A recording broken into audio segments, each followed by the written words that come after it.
Hello दोस्तों, नमस्कार। आपका स्वागत करती हूँ डीएनपी इंडिया में। इस वक्त की 10 बड़ी खबरों से हम आपको रूबरू कराते हैं। तो आइए शुरुआत करते हैं खबरों का सिलसिला। मराठा आरक्षण के मामले पर सोमवार को सुप्रीम कोर्ट में सुनवाई शुरू हो गई है।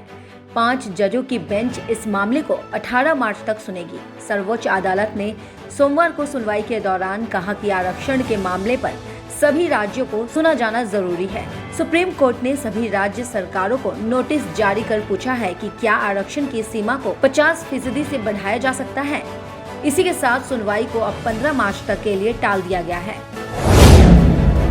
पंजाब की कैप्टन सरकार ने अपनी आखिरी बजट में कर्मचारियों, किसानों और महिला वर्ग को खुश करने की कोशिश की है। महिलाओं के लिए राज्य सरकार की बसों में मुफ्त यात्रा की सुविधा दी गई है। साथ ही सरकारी कर्मचारियों की मांग पर 1 जुलाई से 6ठा वेतन आयोग लागू होगा। इसके साथ ही 1.13 लाख किसानों का 1186 करोड़ रुपए का कर्ज माफ होगा।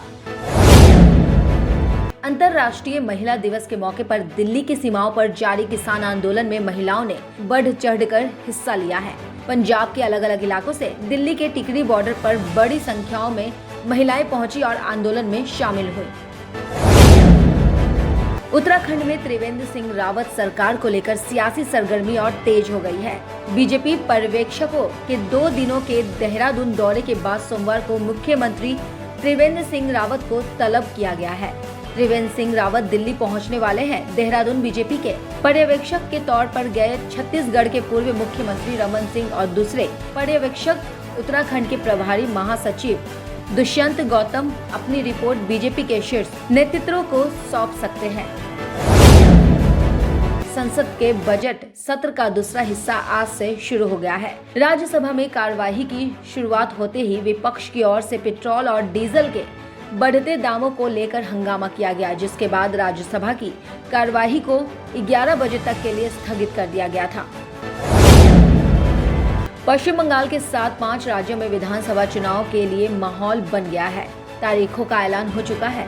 राजनीतिक दलों का प्रचार भी जारी है। इस बीच आज से ही संसद के बजट सत्र का दूसरा सत्र शुरू हो रहा है। इसी को लेकर तृणमूल कांग्रेस ने मांग की है कि 5 राज्यों में चुनाव है। इस कारण से अब संसद में इस सत्र को आगे बढ़ा देना चाहिए। कोरोना वायरस के मामलों की संख्या में वृद्धि होती नजर आ रही है, जो अब तक महाराष्ट्र और पंजाब तक सीमित थी, अब कई अन्य राज्यों में दिखाई देने लगी है। महाराष्ट्र, केरल, पंजाब, तमिलनाडु, मध्य प्रदेश, दिल्ली, गुजरात, कर्नाटक और हरियाणा में दैनिक नए मामलों में लगातार बढ़ोतरी जारी है। इन राज्यों की सरकारें भी अलर्ट पर है। उत्तर प्रदेश में पौधारोपण अभियान के तहत भ्रष्टाचार का एक अजीबोगरीब मामला सामने आया है।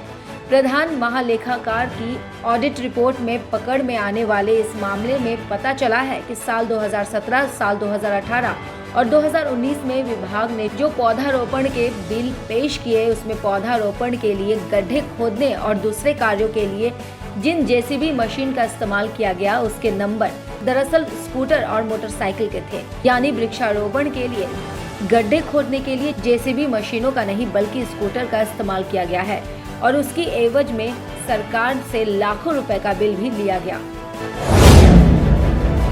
फेबियन एलन ने 19वें ओवर में 3 गगनचुंबी छक्के जड़कर वेस्ट इंडीज को तीसरे T20 अंतर्राष्ट्रीय क्रिकेट मैच में 3 विकेट से जीत दिलाई।